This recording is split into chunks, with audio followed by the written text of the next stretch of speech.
West Bengal board of secondary এডুকেশনের অন্তর্গত সমস্ত বিদ্যালয়গুলিতে 2024 সালের ক্লাস 9-এর রেজিস্ট্রেশনের জন্য আজকে ছিল শেষ তারিখ।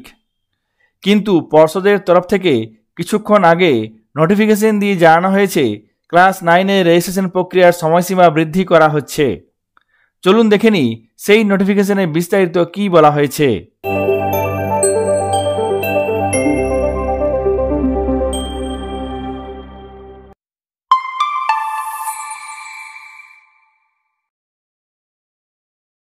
এখানে দেখুন সেই নোটিফিকেশন আজকে কিছুক্ষণ আগে প্রকাশ করা হয়েছে।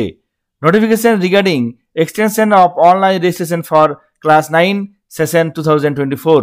এই নোটিফিকেশনে বলা হয়েছে ক্লাস 9-এর অনলাইন রেজিস্ট্রেশনের জন্য সময়সীমা ছিল 31 আগস্ট 2024। 31 আগস্ট দুপুর 12টা পর্যন্ত যা রিপোর্ট পাওয়া যাচ্ছে সেই রিপোর্টে দেখা যাচ্ছে পর্ষদের অন্তর্গত এখনও পর্যন্ত 35টি বিদ্যালয় লগ ইন করেনি এবং 775টি স্কুল এখনও পর্যন্ত ফাইনাল ডেটা সাবমিট করেনি। সেই সঙ্গে 2445টি স্কুল এখনও পর্যন্ত টাকা জমা করেনি, অর্থাৎ রেজিস্ট্রেশন ফি জমা করেনি। এই পরিপ্রেক্ষিতে বোর্ডের তরফ থেকে জানানো হয়েছে ক্লাস 9-এর অনলাইন রেজিস্ট্রেশনের সময়সীমা নির্দিষ্ট পোর্টালে অর্থাৎ wbbacdata.com পোর্টালের মাধ্যমে আরও 7 দিন বৃদ্ধি করা হয়েছে। অর্থাৎ 1 সেপ্টেম্বর থেকে শুরু করে 7 সেপ্টেম্বর পর্যন্ত এই সময়সীমা বৃদ্ধি করা হয়েছে।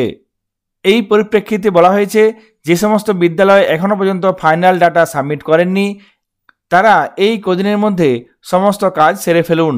ছাত্রছাত্রীদের স্বার্থে বোর্ডের তরফ থেকে এই সময়সীমা বৃদ্ধি করা হয়েছে। এরপরেও যদি কোনো কারণে রেজিস্ট্রেশন বাকি থাকে সেক্ষেত্রে হয়তো লেট ফাইন দিয়ে বোর্ডের তরফ থেকে ডেট এক্সটেনশন হতে পারে।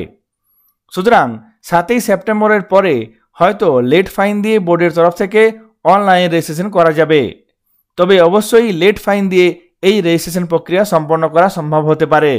পশ্চিমবঙ্গ মধ্যশিক্ষা পর্ষদের তরফ থেকে প্রকাশিত এই রেজিস্ট্রেশন সংক্রান্ত নোটিফিকেশনটি আপনাদের সঙ্গে শেয়ার করলাম। সকলে ভালো থাকবেন, সুস্থ থাকবেন। ধন্যবাদ।